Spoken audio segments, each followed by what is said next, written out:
My name is Ken Mahan. I'm the new lead meteorologist for the Boston Globe and part of the new weather initiative, Globe Weather HQ. I love the weather because A, it's always changing, and B, there's always something new to discover. You have all 4 seasons, so you're talking heavy rain, heavy snow, wind always an issue, especially in Boston. So that keeps me pretty busy and keeps me really intrigued all the time. I'm super excited to be part of the Globe Weather HQ team because it's bringing weather to a new dimension, and the team is really well versed and extremely experienced. Specifically Dave Epstein, it's an incredible honor to be working with him hand in hand as we launch our new initiative. Now Weather HQ is going to be bringing weather to you in a different way. You're going to be getting explainers through social media, texting, what's going on behind the scenes and the science behind what's happening with the weather, but we're going to be bringing it to you in multiple media channels. You could get the weather in 1,000 different ways. Your phone, online, TV. I think the weather rocks, and I can't wait for you to join the party. Good morning, and welcome to the Globe Summit 2024. I'm Doug Foley, President of Electric Operations, Massachusetts for Eversource Energy. I welcome all our virtual viewers to this session of the Globe's 4th annual event, for which Eversource serves as the presenting sponsor. Eversource is proud to support these 2 days of panel discussions and fireside chats about the most pressing issues of our time, with leading voices from Greater Boston and beyond who are driving change and innovation. I am pleased to introduce our next session titled Extreme Weather with Al Roker. The session will be moderated by Ken Mahan, lead meteorologist for the Boston Globe, and it will also feature a man who needs very little introduction, America's weatherman, Al Roker, weather and feature anchor of the Today and co-host of the 3rd hour of the Today. As the operator of New England's largest energy delivery system, Eversource shares concern about extreme weather and the increasing impact on New England. Our 4.4 million customers in the 3 states rely on us to deliver electricity, natural gas, and water. We're focused on making our system stronger and more resilient to withstanding increasingly severe and frequent weather events, using advanced technology like energy storage, remote switching, and as well as a proactive vegetation management program. Eversource's dedicated 10,000 employees always keep storm and emergency preparedness top of mind. We like to say that we have 2 jobs, our blue sky job and our gray sky storm role. We train and we prepare so we can be ready when our customers rely on us most, and we track multiple weather reports so we have the best possible understanding of the development events. With that, I'll turn it over to Ken to start the discussion of what those weather reports are saying. Ken? Thank you so much, and thank you for everybody joining and tuning in for today's talk on extreme weather. We do have a little bit of breaking news. We're sort of on standby for Al as NBC has a developing story, and we are a little bit on pause with Al joining our session, but don't worry, once he does join in, we will wire him up and be ready to rock. But until then, let's talk about extreme weather, which is on top of many people's minds constantly as they go about their day or as you position your companies, your businesses, and everything in between. And the Northeast region, particularly New England, is at the front lines of seeing the most dramatic change of extreme weather across the region and across the globe. And the biggest thing is what is really driving extreme weather across the globe, the United States, and the Northeast. And essentially, it all comes down to changing the rules of the game. You know, climate change is a big talking point and a major contributor to what has been driving more extreme weather as far as frequency, intensity, and duration across the country and across the Northeast. Particularly, you know, we think about what is happening today. We have Hurricane Helene, which is an intensifying rapidly system that is pushing through the Gulf of Mexico, which will actually mark the 4th landfalling hurricane just this season across the Gulf of Mexico. And extremely warm sea surface temperatures are actually the reason that is driving that fuel into making this storm that was once a thought of a group of showers and thunderstorms a couple days ago to now a thriving major hurricane that has plenty of warnings and a lot of concern with the folks across, particularly the Florida Panhandle and then into the southeast. Hurricane Helene is going to be making landfall later on this evening or maybe into the overnight into tomorrow. However, you're talking maybe the chance for a Category 3 or Category 4 landfall, dumping anywhere between 10 to 15 inches of rain from Florida into Georgia and into the southeast. And that is a direct catalyst from increasing sea surface temperatures, or a direct result, I should say, of increasing sea surface temperatures of 85 to 88 degrees in the late weeks of September, which is absolutely mind-boggling and a direct contributor to warming sea surface temperatures. How did we get here? So let's think about it for a second. We are talking about climate change and how extreme weather is a result of the growing occurrences of such extreme weather events. The reality is there's actually been 50% more greenhouse gases in the atmosphere in the last several decades. 50% more carbon dioxide, methane, and most importantly, water vapor. And that has been able to be sort of seen as a blanket across the atmosphere, keeping heat trapped at the surface. And that bodes problems because with more water vapor in the atmosphere, that is just more fuel that's available for storms to develop, whether if it is dramatic, thunderstorms, including hail, tornadoes, damaging wind gusts, or tropical systems that we've been talking about over the last several weeks with 2 landfalling systems in September. It's a big deal and a bigger problem because it's happening more frequently. Climate change is driving not only record-breaking air temperatures across the globe. In fact, 14 of the last 15 months have seen record-breaking monthly air temperatures across the globe. The sea surface temperatures are going to end up being probably the warmest 2024 has ever seen on record, beating last year, which was 2023, which was so far ahead and beyond the norm as far as like warming sea surface temperatures. That said, when you pair warm temperatures with warm sea surface temperatures, then unfortunately you're going to see the atmosphere primed for more extreme weather. Particularly in the Northeast, we've seen a dramatic increase in air temperatures over the last several decades. The global average air temperature changes 0.08 degrees every decade, which doesn't seem a whole lot, but every one degree warmer the atmosphere is, you could hold 4% more water vapor, which again, exponentially will make storms stronger, last longer, and become more impactful to communities. The Northeast particular is more than quadruple that.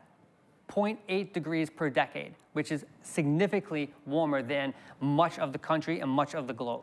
The reason why? Well, think of the Northeast, right? We are next to the Atlantic Ocean, which has been warming in temperatures over the last several decades at an exponential rate. And we are dealing with the Gulf Stream that transports exceptionally warm waters into our region along the eastern seaboard from down in the northern Caribbean and the Atlantic Ocean off the coast of Florida. That means there's more warm water to evaporate right off of our coast in New England. What does that mean? Well, essentially, with more warm water available to evaporate off the coast, that makes what we all know as nor'easters that much more dramatic, impactful, and really a problem for years to come. And that doesn't mean just the wintertime either. That means really at any certain kind of stage of the year. So extreme weather is really based off of the dramatic increase in warm air temperatures, warm sea surface temperatures, and climate change is a huge contributor to that. Now, what have we sort of seen when it comes to extreme weather? Well, we've seen a dramatic increase in billion-dollar disasters across the country. What actually was an average, get this, the US average of 20.4, so just over 20 annual billion-dollar disasters has already been met this year in 2024, and that is before we feel the wrath of Hurricane Helene. And that doesn't bode very well whatsoever. Most importantly, with the Northeast seeing much more extreme weather in years past, the average of billion-dollar disasters in the Northeast is 3, which is great, comparative to 20, right? Now, what has happened in the last 5 years? Well, our extreme weather events have increased. The overall weather pattern has sort of influenced storm tracks to come closer towards New England. And that has raised our 5-year average of billion-dollar disasters to over 7. That is double the amount of the average. And just this year alone, 2024, the Northeast has seen 9 billion-dollar disasters. So that is a major problem, because not only does extreme weather impact our way of life and our day-to-day activities, but then we feel it as far as a community, economically, through insurance, all the disasters that come from extreme weather events. Now, we talked about climate change with greenhouse gases that are doubling across the globe, which is a big-time problem. Air temperatures, sea surface temperatures, the warmest on record. Our U.S. temperatures, the average temperature across the United States has been above the climatological norm for the last 30 years. You're talking dating back into the 90s. That is astronomically a problem. You're talking very little relief as far as cooling temperatures is concerned. And then you're talking about just warm atmospheres just staying in place, which are extending our summer season, especially in the Northeast, shortening our spring, shortening our winters, and just making the chance for extreme weather to stay more prominent for years to come. And unfortunately, our seasons in New England are becoming less dramatic and less vibrant. When was the last time that we've actually been able to enjoy a full spring or enjoy a proper fall? It's certainly changing to an unfortunate sort of circumstance where the summer times are becoming much more extended and much more impactful as far as our day-to-day goes. So our strategies to try to combat what is going on is evolving and trying to adjust to adapt to what is most important. The New England area has seen many more flooding events in the last 10 years than ever on record. And this dates back to 1895, mainly because our overall setup for weather patterns have changed dramatically. The jet stream used to meander well north of New England, slide well south of New England, so we could enjoy variation in our weather patterns. However, for the last couple of years, our jet stream has actually set up shop right over our heads. And that's a problem, because the jet stream, way high up, 30,000 feet in the atmosphere, that actually is sort of like a highway of directing systems across the country from west to east. And with that, having it parked above New England invites just many more weather events into the region. And that means just your classic mid-latitude cyclone, which is a weather system coming from the west coast across the country into the east coast region. That increases the chances for tropical systems and coastal systems to drive up the east coast and impact the region. It invites more of a southerly flow into the region, which means extreme humidity. This last summer, we've seen an atrocious amount of days with dew points above 70 degrees, making our evenings much more uncomfortable, making the heat much more stifling. In fact, in New England, heat waves have increased in intensity more than 2 to 3 degrees per heat wave. We're talking about a threshold of defining heat waves in New England as 3 or more days of 90-degree weather or more. Well, we're talking maybe that might change in the next 5 to 10 years to defining a heat wave in New England to 93 degrees more or 95 degrees more for 3 or more days. And that's not really comfortable for anybody. Our duration of heat waves have increased dramatically over the last several years. Our heat days, which is how many days per year, actually do welcome 90-degree days, and that is increasing 30 to 40 days on both ends, May and into October. Talk about extending our summer or starting our summer and losing our springs and falls. Heat is becoming a major problem in the Northeast, and it's because of our overall setup. There are micro-level sort of situations that will change and bring variety into our weather patterns, but the larger scale problems influenced by climate change is going to keep that heat in place, unfortunately, for the short term, at least for the short term and into years to come. We're talking since 1996, since we last seen a year in the United States where temperatures are actually at average or below. So it all comes down to how can we practically mitigate or adapt to climate change.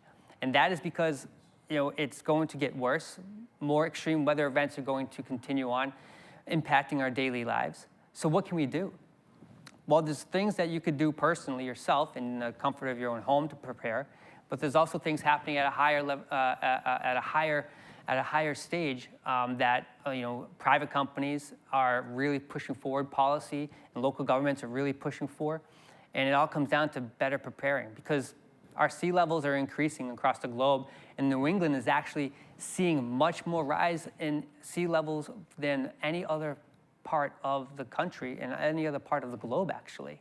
You're talking about 8 to 9 inches in sea level rise since the late 90s just in New England itself. At that rate, you're going to see big time problems across the North and South Shore, parts of coastal Maine, Boston's waterfront, of course, Cape Cod and the islands, going down into the Long Island Sound.